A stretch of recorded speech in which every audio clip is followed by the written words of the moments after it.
น้องเพิ่นนะคุณโบพี่น้องฟ้าแฝดอยู่พุ่นพี่น้องฟ้าแฝดโอ้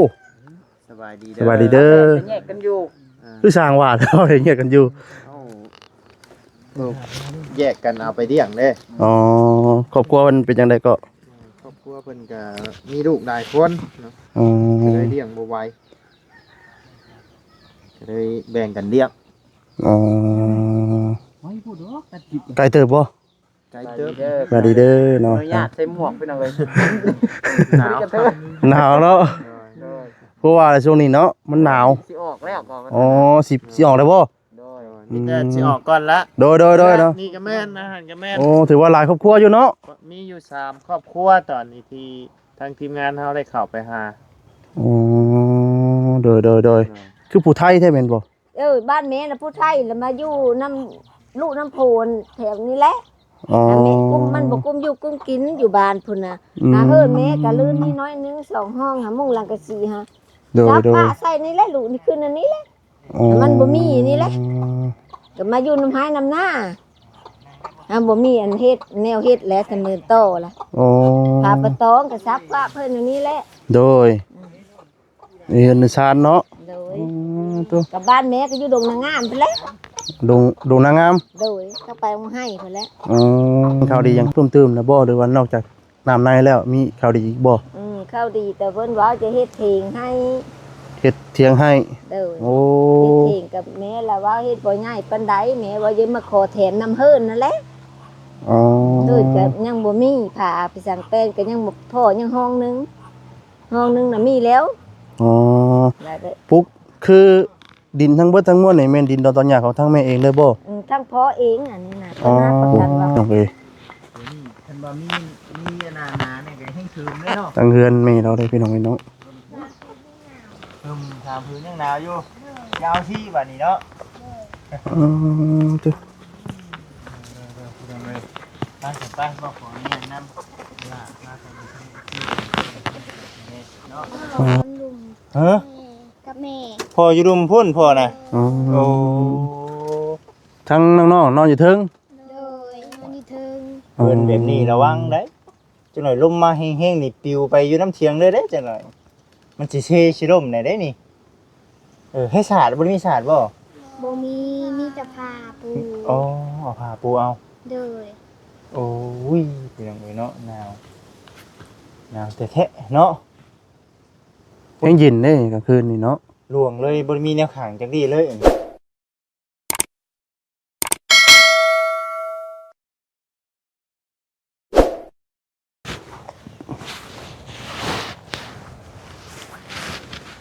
กราบทักทายสบายดีเด้อเนาะสบายดีและสวัสดีพ่อแม่พี่น้อง FC เบอร์สุขุสู่คนพี่น้องเนาะเอาพี่น้องเนาะมื้อนี้กับทางวาสดีเนาะได้เดินทางมาเนาะเป็นเคสของทางอ้ายเพิ่นเนาะพี่น้องเนาะโดยว่าทางวารีเนาะแต่ก็หลายๆผู้หลายคนเนาะพี่น้องเนาะเพิ่นได้เข้ามาสัมภาษณ์ถามไทยเนาะพี่น้องเนาะมื้อนี้เนาะทางวาสดีก็ได้เดินทางมาพร้อมโดยทีมงานเบิดสุขุทุกคนพี่น้องเนาะมื้อนี้ก็ได้เนาะมื้อนี้ก็มาบ้านอย่างน้องพี่น้องไอ้น้องดงถือว่าครั้งแรกเนาะพี่น้องเนาะเดี๋ยวเราก็สิเข้าไปถามเพิ่นเนาะว่าเป็นบ้านหยังพี่น้องเนาะมื้อนี้ก็จังใดก็รอติดตามนำกันเด้อพี่น้องเด้อเนาะสิเข้าไปสัมภาษณ์ตามไทยเบิ่งเนาะเอาพี่น้องเนาะก็จังใดก็ฝากกดไลค์กดแชร์กดติดตามเด้อพี่น้องเด้อเนาะฝากกดไลค์และแชร์เนาะและสิ่งสำคัญเนาะก็บ่กดข้ามโฆษณาพี่น้องเนาะเพื่อเป็นกำลังใจให้ทางบริษัทดีเนาะได้มีรายได้เนาะพี่น้องเนาะเพราะว่าอีกจังน้อยเนาะบ่กี่เดือนเนาะทางภรรยาบริษัทดีก็จะได้คลอดลูกเนาะจะได้เก็บเงินเก็บคำเนาะไปคลอดลูกในคนในท้องพี่น้องเนาะตอนนี้ก็ท้องได้5 เดือนปลายพี่น้องเนาะก็วันที่13นี่ก็เป็นมื้อของหมอนัดพี่น้องเนาะจังได๋ก็กดให้ได้พี่น้องเด้อเนาะคนละไลค์ละแชร์เนาะภาษาพี่น้องเนาะว่าระยะห่างเนาะสิเข้าไปหากันครอบครัวอยู่ในพี่น้องเนาะคือว่าลูก2คนนี่แหละพี่น้องเนาะเดี๋ยวจบจากคลิปนี้เนาะทางบริษัทก็สิเข้าไปหาครอบครัวเนาะลูก4พี่น้องเนาะแล้วก็เข้าไปหาทั้งน้องครอบครัวเพิ่นก่อนพี่น้องเนาะภาษาพี่น้องเนาะ เป็นยังไงเนาะทางบ่อไล่เนาะอ๋อโตไม่ใช่ดิไม่ใช่ดิ แล้วมาแต่หาน้องเพิ่นนะ คุณโบ พี่น้องพาแฝดอยู่พุ่น พี่น้องฟ้าเฟส โอ้ย โอ้ สบายดี สบายดีเด้อ แยกกันอยู่ คือสร้างว่าแล้วอย่างเงี้ยกันอยู่ เอ้าแยกกันเอาไปเลี้ยงเด้ อ๋อครอบครัวมันเป็นยังไงก็ ครอบครัวเพิ่นก็มีลูกหลายคนเนาะ อ๋อ ก็เลยเลี้ยงบ่ไหวก็เลยแบ่งกันเลี้ยง อ๋อไกลเติบบ่ ไกลเติบ สวัสดีเด้อเนาะ ญาติใส่หมวกไปหน่อยหนาว หนาวเนาะเพราะว่าช่วงนี้เนาะมันหนาว สิออกแล้วก่อน อ๋อสิออกได้บ่ นี่แต่สิออกก่อนละ โดยเนาะ นี่ก็แม่นอาหารก็แม่น โอ้ถือว่าหลายครอบครัวอยู่เนาะ มีอยู่3ครอบครัวตอนนี้ที่ทางทีมงานเฮาได้เข้าไปหา อ๋อโดยเอาซะเนาะเดินทางปลอดภัยเนาะเดี๋ยวสิลองครับโดยเนาะสบายดีเนาะสบายดี ไป เอาพี่น้องเนาะกราบตักทายเนาะตัดภาพมาบัดนี้ก็อยู่เถียงในเถียงนาบ่หรือว่าจังใดเถียงนาเด้อเฮือนบู้เนาะถึงเซไม่ค้ำไว้พี่น้องเอ้ย เป็นหน้าเป็นเดียวลูกเอ้ โอ้ ย เอาสบายดีเด้อแม่เด้อเนาะสบายดีอ่าโตแม่ยังก็ แม่การ แม่ก้าน โดย โอ้อันนี้ขออนุญาตถามเด้ออันนี้แม่นหยังนี่เฮือนโดดคือเถียงนานี่ เพิ่นทั้งเถียงอยู่น้ำกันลูกเอ้ยมาอยู่นี่จนได้ปลุกก็ได้3 ปีนี่แหละเถียงกัน อ๋อเฮือนกับเถียงอันเดียวกันเลย โดย โอ้เสียงคือเบ็ดคือผู้ไทยแท้แม่นบ่ บ้านแม่น่ะผู้ไทยแล้วมาอยู่น้ำลูกน้ำโพนแถวนี้แหละ อ๋อ แล้วแม่กุ้มมันบ่กุ้มอยู่กุ้มกินอยู่บ้านพุ่นน่ะ อืม เฮิ่นแม่ก็ลื่นนี่น้อยนึง2 ห้องหามุงหลังกะสีฮะ โดย จับ โดย ผ้าใส่นี่แหละลูกนี่คืนอันนี้แหละ อ๋อ มันบ่มีนี่แหละ ก็มาอยู่น้ำหายน้ำหน้าบ่มีอันเฮ็ดแนวเฮ็ดแล้วกันมือโตล่ะ อ๋อ พาปะตองก็ซับพระเพิ่นอันนี้แหละ โดยเรียนในชานเนาะ โดย ตัว กับบ้านแม่ก็อยู่ดงนางงามพุ่นแหละ ดงนางงาม โดยเข้าไปเอาให้พุ่นแหละ อ๋ออืมนอนนี่เลยบ่ชั่วมือนี่นะ นอนนี่เลยได้อแม่กะ อ๋อนอนนำกันจักคนนี่แม่ สี่ 4 คน ลูกช้องพ่อกับแม่ โอ้ ตอนนี้แหละ โดยพี่น้องเอ้ยเนาะอ่า ไปอยู่บ้านกับพาปะตองคือลูกเด่น อืม พาปะตองไม่กุ้งสารเฮาสารเอาเด้ลูกห้องเอา โดย เป็นนะห้องนึงกับซับพระชั้นนี้นะห้องนึงแม่น่ะ อืม ว่าสิให้หน้ามันบ่กุ้มกินให้หน้าพูดก็สิให้ หาหน้าตะกร้าก็สิให้ โดย อ๋อ ของ เฮ็ ลู ด กหลายเนาะเพิ่นก็ลูกหลายคือว่าแล้วไผก็บ่ออกไปใส่ละอยู่นํกันละปันกันเท่านั้นแหละ อืม แล้วบ่กุ้มอยู่กุ้มกินละเพิ่นปันให้ก็บ่หลายสิให้ทั้งทีก็ อ๋อโดย มาเฮ็ดผีอยู่นำพ่อแม่เพิ่นผีละบ้านน้ำผัว มาน้ำผัว เด้อ อืม เที่ยวไปเที่ยวมาอยู่นี่แหละ วันนี้นี่ผัวไปใช้เกาะ ไปตัดไม้รับจ้างเขา อ๋อคำมาอะไรแม่นมานอนอยู่เพื่อน โดย อ๋อโดยพี่น้องไอ้เนาะเป็นได้คือเห็นทางน้ำกอกบ่ โดย อ๋อทางใดก็ทางให้นี่ เขาอันนั้นบ่เขาอิลี่บ่ อ๋อทางไอรีอ๋อทางวลีทางให้ โดย โอ้เนาะหักแล้วซะเนาะนอกจากน้ำจากในได้ใช่ไหมมีหยังข่าวดีแจ้งตื่มอีกบ่ เขาอันน้ำในกระพูนไปตักญี่ปุ่นนะแม่ตะกาวกะ อ๋อ ไปตักคืออายเพิ่นมาเห็นเราไปตักน้ำเมยแล้วจนเช่นนะอายพุ่ จาก น ทางน้ำสร้างบ่ บนน้ำนองนี่น้ำขอน้ำนองเขาอยู่พุ่นแล้ว ตั ตั ก กทีคนนี้ไป ทางน้ำหนองมาต้มกินบ่ ต้มกินนั่นเธอก็กินล้าได้ลูกเอ้ยเห็นได้ซะ เออ เฮาบ่มีแล้วขอน้ำขาวน้ำมันนี้แหละ อ๋อ แม่ก็คำบ่ได้มีน้อง โดย น้องกับน้องน้องน้ำนี้ละ อืม ขอเขาน้ำนี้แหละน้ำคืนนี่แหละ โดยได้ใช่เพิ่นเข้ามาแจ้งข่าวดีอย่างตุ้มๆนะบ่หรือว่านอกจากน้ำในแล้วมีข่าวดีอีกบ่ เข้าดีแต่เพิ่นว่าจะเฮ็ดเพลงให้ เฮ็ดเถียงให้ เด้อ โอ้ เฮ็ดเพลงกับแม่ละว่าเฮ็ดบ่ใหญ่ปานใดแม่ว่าจะมาขอแถมน้ำเฮิรนนั่นแหละ อ๋อ เฮิรนก็ยังบ่มีผ่าไปสั่งแป้นก็ยังบ่พอยังห้องนึงน่ะมีแล้ว อ๋อ แล้วเด้อ ปุ๊กคือดินทั้งเบิดทั้งมวลนี่แม่นดินดอนตอนหญ้าของทั้งแม่เองเลยบ่ ทั้งเพาะเองอันนี้นะเพิ่นหาประกันว่าเพาะ กว้าง เอง กว้างปานใดเกาะนี่ แม่นเบิดแล้วหูหน้าเขานี่แม่นเบิดแล้วน้ำมาจับอ้อมนี่ได้ดิน แม่น เขานะ อ๋อ ดินเพาะทางทางน้องเขาได้ อ๋อ แม่นเบิดได้ เขาว่าปลูกสิปลูกอยู่ไสเกาะแม่ ปลูกอยู่นี่แหละ ปลูกนี่เลย โดย ปลูกอยู่เทิงพุ่นบ่ ปลูกงัดถึงดอกเพิ่นถางนี่แหละ อ๋อ เทิงน้ำสร้างนี่แหละ เขาสิปลูกเดี๋ยวปลูกเทิงพุ่นเนาะ โดย โดยสิปลูกเทียงให้ โดย เทียงกับแม่นเฮือนกับแม่นนะเนาะ โดย ดีใจน้ำพี่น้องเลยเนาะ แต่พิ่ก็มันนั่นเพิ่นไปเฮอไปปาดเอง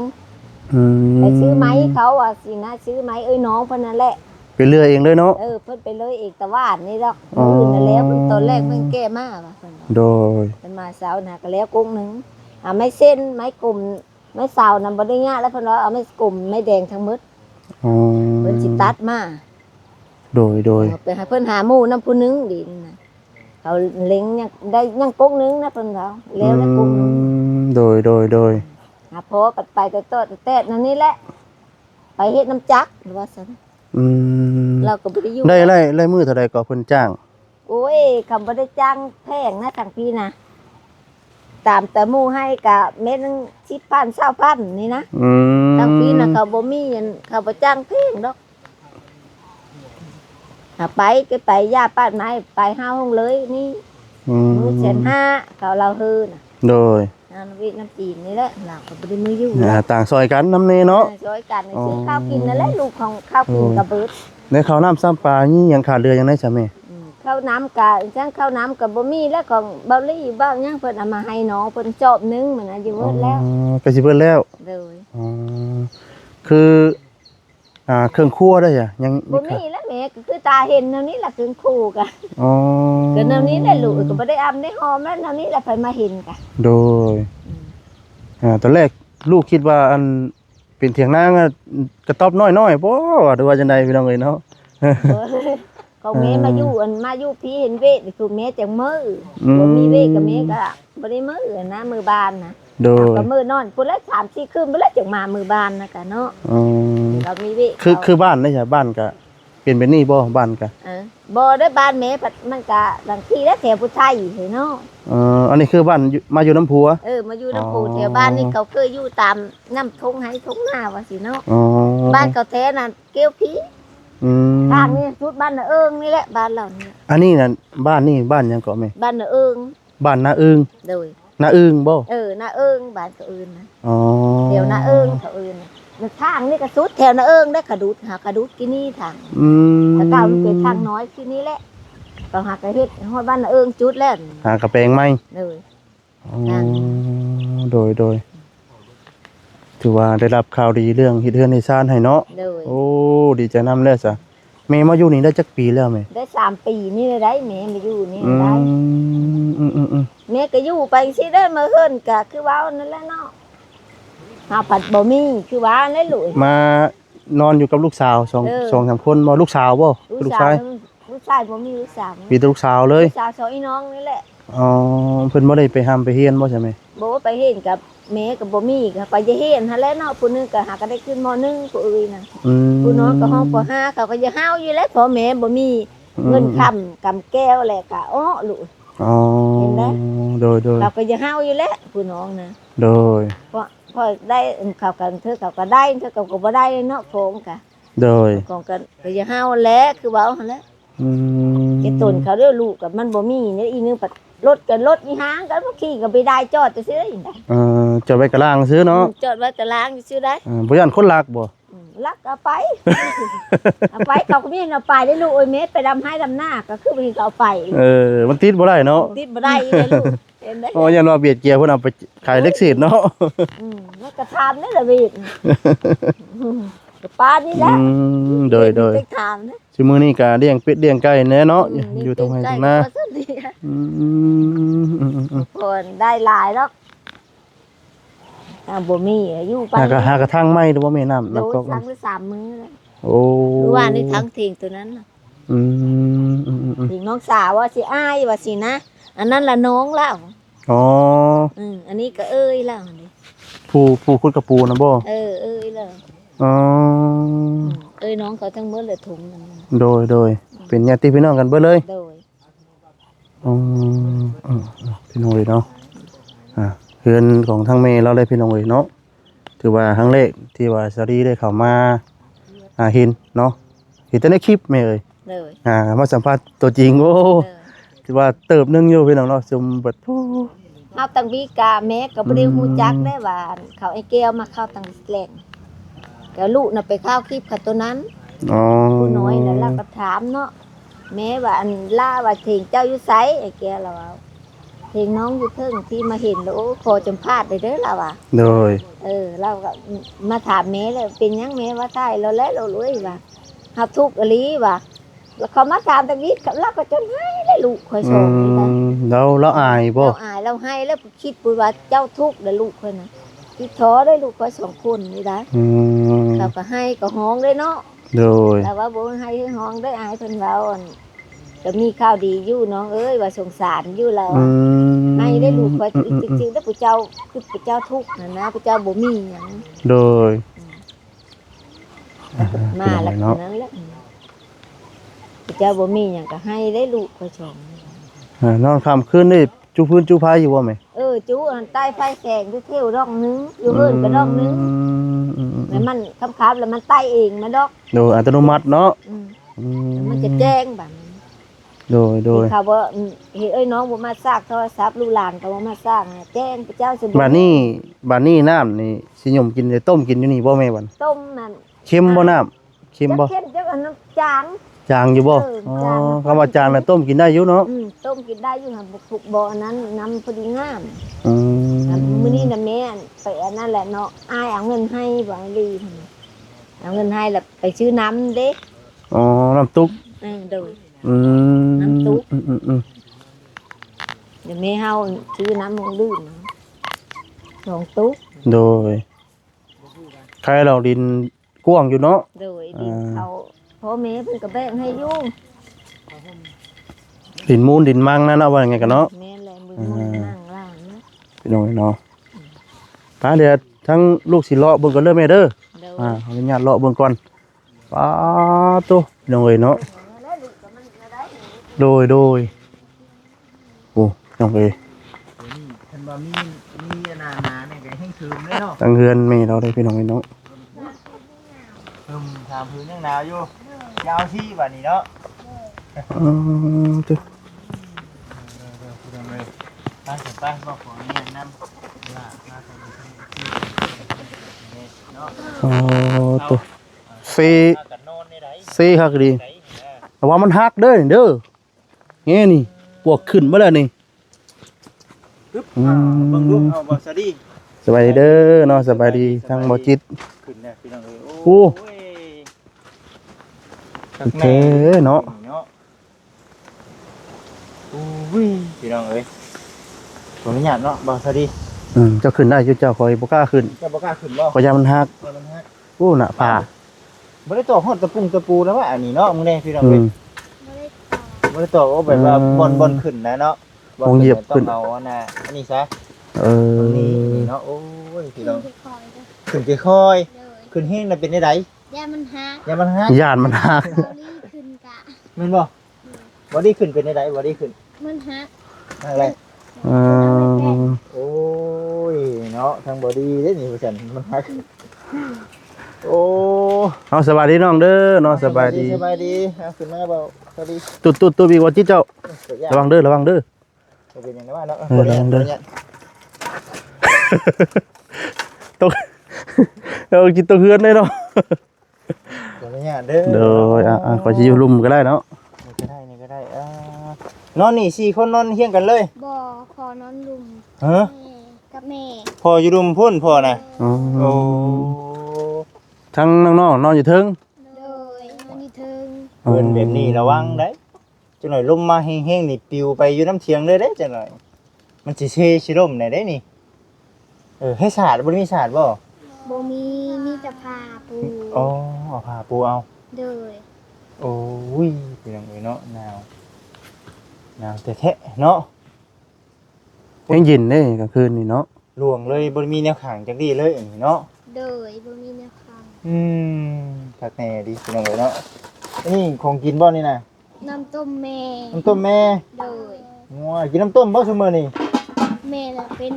ดีตึง เป็นบีตึง โดย ง่วยเว้าคือสังว่าแท้ เป็นญาติเนาะ เอาพี่น้องเอ้ยโอ้ยเนาะสิประมาณนี้แหละคุณบนผักบนเซาบนอยู่บนอยู่พวกกินเพิ่นอยู่เทั้งนี้เป็นบ่ โดย อ๋อถึงจุไผนี่จุอยู่รุมติล่ะ โดยจุกลุม อ่าเด้อหนาวได้เนาะ หนาว อืมสุดยอดแล้วพี่น้องเอ้ย ช่วงนี้แห้งลมช่ำเนาะ แม่น ลมครับพี่น้องเลยเนาะผ้าห่มจักพื้นนี่ สองพื้น 2 พื้น โดย ว้าว ๆ ต้อง มี สิ สี่ก็สิเอาสี่นะล่ะวะ โยหนาวเนาะ หนาว แม่นกับน้องเพิ่นบอกแล้ว ถ้ามีสี่ก็สิเอาสี่ได้ซ่อนกันให้มันหนาๆนี่มันจังอุ่น ทั้งบ่าวถามเนี่ยก็เจ้าชื่อหยังแน่ น้องอึ้ง น้องอึ้งนี่เด้ น้องตัน น้องตัน บ่ขออนุญาตนำแบบภาษาบ้านๆเฮาได้อพี่น้องเด้ออึ้งกับเขียดตะกะตัน ก็ขี่กระตัน ว่าหยอกน้องตันน้องตัน น้องตันน้อง อายุจักปีก่อนน้องอึ้ง 11 11เจ้าเด้น้องอึ้งน้องตัน 10 ปี อ๋อ10 ปีท้ายปีหัวปีเนาะ ปีบวกปีนั่นแหละ 11 เนาะ กับ10 ปี ถือว่าตอนนี้ก็ได้รับข่าวดีแล้วเนาะทั้งน้องเพิ่นก็ได้ เห็นบ่ มีข่าวดี คือว่าสิมีเฮ็ดเฮือนให้ซ่านให้เนาะหรือว่าเฮ็ดเที่ยงให้สิแหละ อืม โอ้ดีใจนำแล้วจะได้พี่น้องเอ้ยเนาะ โอ้เนาะมันนั่นได้สิแล้วพี่น้องเอ้ยเนาะเขาวนำซ้ำปลาบ่มีก็หาแนวไปแลกเปลี่ยนเนาะน้องเพิ่นว่าหานะพี่น้องเอ้ย หาหยังก็ไปแลกเปลี่ยนไหนล่ะ เนาะ ซี อ๋อ แล้วก็เครียด กบเขียด น้ำแน่ อ่าไปก้านบ่ โดยบางคืนก็ไปก้านมันหนาวแล้วกลับมาไป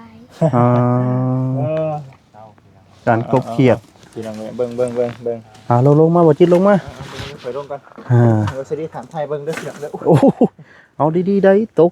กเที่ยงได้บ่จิตเอ้ย โอ้ยเนาะ เอา ลงมาลงกันพี่น้องเนาะ โดยพี่น้องเอ้ยเนาะ 15 FC เลาะก่อน หากบเขียดที่น้องอ๋อกบเขียดพี่น้องเนาะเพราะว่าต้องไปหาเลขบ่ใช้เข่าไล่ใส่ล่ะคือว่าเข่าว่าแม่จะว่าก็สิเบิดแล้วว่าซั่น ด้วยเขา ตุ้มไว้นี่เลย โดยย่างไก่ตอด อ๋อ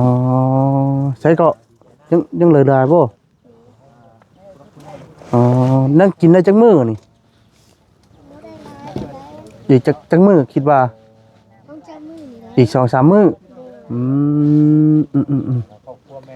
อีก 2-3 มื้อเนาะให้น่าสิเบิดเนาะ โดย โอ้โดยพี่น้องเอ้ยมีแต่ว่าทั้งบ้ากะสิจบคลิปซะก่อนเด้อเนาะจังไดก็สู้ๆเด้อน้องเด้อเนาะโอ้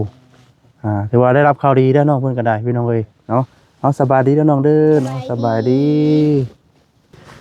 สวัสดีพี่น้องเนาะสำหรับนี่ทางบ่าวสวัสดีก็สิได้ก็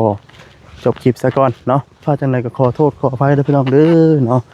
คำบอกคำจาได้ทั้งบอสดีเนาะบอกผมพนภูเนาะขอโทษขออภัยน้ำเนาะลำลาไปก่อนเนาะสบายดีพี่น้องสบายดี